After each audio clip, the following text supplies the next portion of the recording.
Hello, guys. It is day 22 of drawing new fan art of a different game every single day for a whole year. Yes, 20 days, 22 days into the challenge, and we're drawing Risk of Rain 2. Okay. I never know how to do this, but I have noticed that people view the video and they don't really interact with it in many ways. And I think it's because I always talk about this at the end of the video. And listen, 15 minutes, it's pretty long. I'm trying to figure out how to market this as like a podcast. It's like a mini podcast while I'm drawing and talking about the art as well. But subscribe. Like I said, I always say it at the end. Subscribe. It helps so much. You wouldn't even believe it. Show this to a friend. Stuff like that. I also have an Instagram now where I'm posting just the finished art every single day. Yeah, there's a lot of ways that you can support videos like this. Subscribing, liking, and commenting are the biggest ones. And then also sharing with a friend. Very, very helpful maneuvers for this YouTube life. But yeah, okay, so this is Risk of Rain 2. In my head, I was like, oh, I'm definitely going to draw Risk of Rain 1 first because I have an idea of what I wanted for Risk of Rain 1. But now that it's been sitting in my head, I'm like, is it even a good idea? The Risk of Rain 1 idea I have is commando, very small in the bottom center. And then a bunch of monsters and shit swarming around behind him. But it kind of messes with the aesthetic that I have going of every art piece is one character and that's it. There's no other characters in the background. Another thing that threatens that is Pikmin. I want to draw Pikmin, but I feel like they're fun. They're far more fun in a group. Recently I've seen this Instagram artist, sorry y'all, who've been drawing Pikmin carrying cigarette packages, which is I don't know. I would love to do something kind of like that, a bunch of Pikmin picking some sort of item up that isn't typically in those games. I don't know. I'm kind of rambling with that one, but my point is Risk of Rain. It's just been soured on me over the last little while. So I was like, okay, well, I don't have any ideas for Risk of Rain 2. What would I do for Risk of Rain 2? And I just kept thinking okay, a fully kitted out commando or one of the characters where they just have a bunch of items staggered onto themselves. I just didn't think that would be super aesthetically fun. But then I remembered Mithrix. I love Mithrix. This is the final boss of this game. And the fight is great. I remember when I first played the game. I had so much trouble with Mithrix. He felt such this epic beast that just, I don't know, took so much effort, so much time to conquer. I'm going to talk about the art really quick. So if you see, I'm doing these weird lines. I was trying to think, how can I make perfectly level straight lines? So I intersected with my big X that I usually draw in the middle. And I draw, it was a straight, flat, level line. I think level is probably the adjective I should have used, not the other ones. And then I just used the box tool and took it all the way down to the bottom. I think that works pretty well. There's probably a smarter way that I could have just drawn straight, lines that were perfectly center. But this is what I came up with. Anyways, Mithrix is awesome. I played Artificer when I was first really getting into the game. and she has like this ability that just like chunks a boss's health. I think they removed it. It's probably a Gearbox remove. I don't imagine like Hopo Games would have removed something so awesome.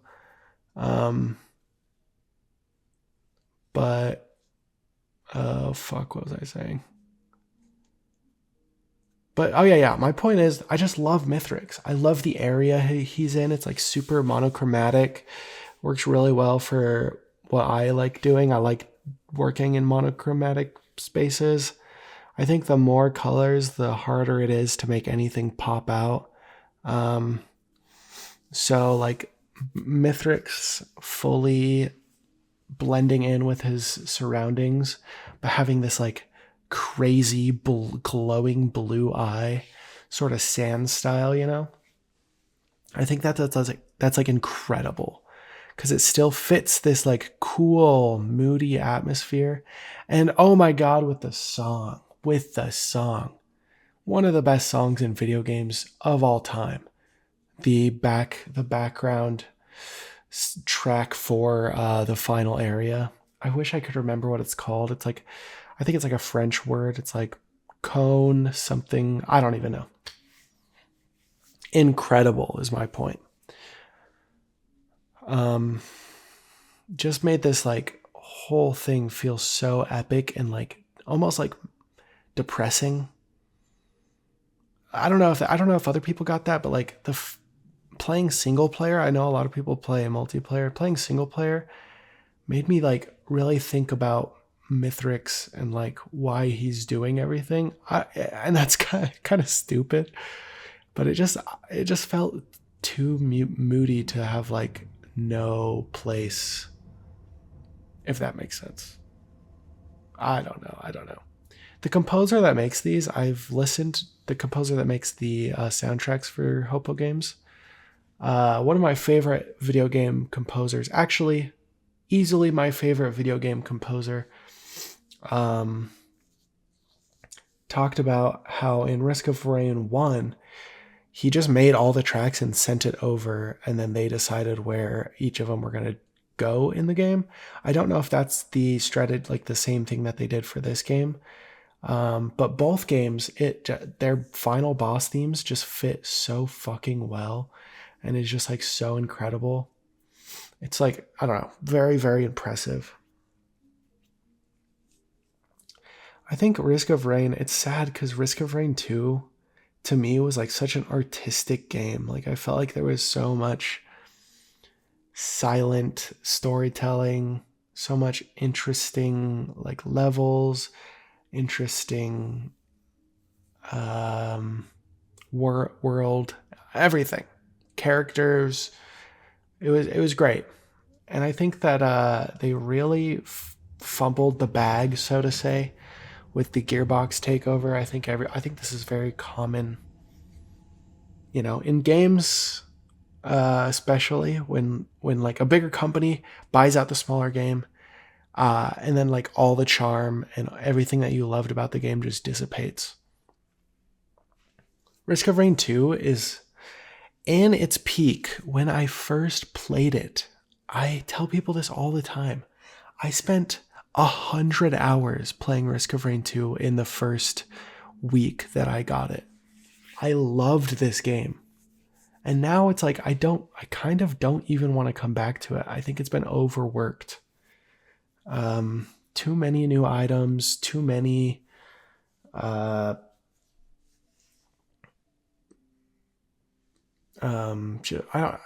hard to explain, but it just feels lifeless. Too many changes that did not center around the player's enjoyment, if that makes sense. Like I think Hopo Games had a good idea of what gamers like what, you know, really activates those neurons. They talked a lot about how like they didn't want to change loader, how strong loader was, because it felt like it took away from what people enjoyed about the game. Just because it's overworked and crazy good doesn't mean that it has to be nerfed, because the character would be less fun if it was nerfed. I personally don't like loader that much in this game. But if you don't play this game, Loader's just like, just a very overpowered, like, momentum character. She swings around with this, like, claw arm, and she does extra damage depending on how fast she's going. Great character, great, like, idea, great execution. I really do think that she was made perfectly. It's just not my kind of character. And usually when I play her, I feel like it's a little bit too... this sounds like I'm just being an asshole, but it's like, it doesn't feel that challenging. It feels like playing the game on a lower difficulty. I remember I played Loader and purposely did not take any items for like the first 2 stages and just gave them to my friends. And I was still the one, beating every single boss. Like, I don't know. It's just so easy. That's besides my point, though. Gamers loved her. And another thing is there's a void area that pauses time. And I think it's like kind of meta to go there because Risk of Rain deals a lot with the passage of time. Every single time a minute passes, the game's difficulty gets harder. Like, that's kind of the gimmick of the game. But if you go to this void area, it pauses time and you can get items and stuff. You basically fight off like waves of enemies in this void area. And the enemies slowly get their own item pool that makes them stronger. And I remember, like, it can get 1 red item, which is like the highest rarity item in the game. And if it got, I think it's Tesla coil. If it got Tesla coil, you just die. Like, you will actually just die. You need to run to the exit. And that like basically breaks that part of the game. But being in that section, in the void area, already feels like a cheat. It feels like Tesla coil is like the teacher finding out that you're breaking the rules sort of thing. I don't know if that makes sense, but it feels like a justified punishment. So yeah, it's like, game design wise, it's stupid to have, something that just breaks the difficulty of the game and it's impossible to beat. But like, you see that it gets Tesla coil. You died last time. It's impossible. Leave. You have time to be able to leave that void area. I really, really, really like this game development. Ideology, I guess maybe is the right word to use for it. I think it very much aligns with the way that I view art, the way that I view, enjoyment in games, the way that, I just really fuck with it. And so it was really sad to see Gearbox take over and sort of corporatize, make it like any other game. It felt like it did not feel like this special indie, like diamond in the rough. It felt like, I don't know. I don't like almost like an industry plant, but started by someone who had genuine stuff. I don't know. And now, like, the guy that runs Hopoo works at Valve. I don't think he's making games anymore. If he is, it's like Valve games. It's not, Hopoo games. So I like legit don't know what the future holds for the Hopoo games that I know and love, being, Risk of Rain 1, 2, and Deadbolt. If you guys don't know, I used to speedrun Deadbolt. I really like that game. It is my favorite, if not second favorite, video game soundtrack of all time. It's great. Definitely check out the soundtrack. And the game, too. The game's great. It takes like 6 hours to beat. It's really not too intense. Probably shorter. I mean, when I was speedrunning, I think 40 minutes or 45 minutes, something like that was like my record, but I was also not like the best speedrunner.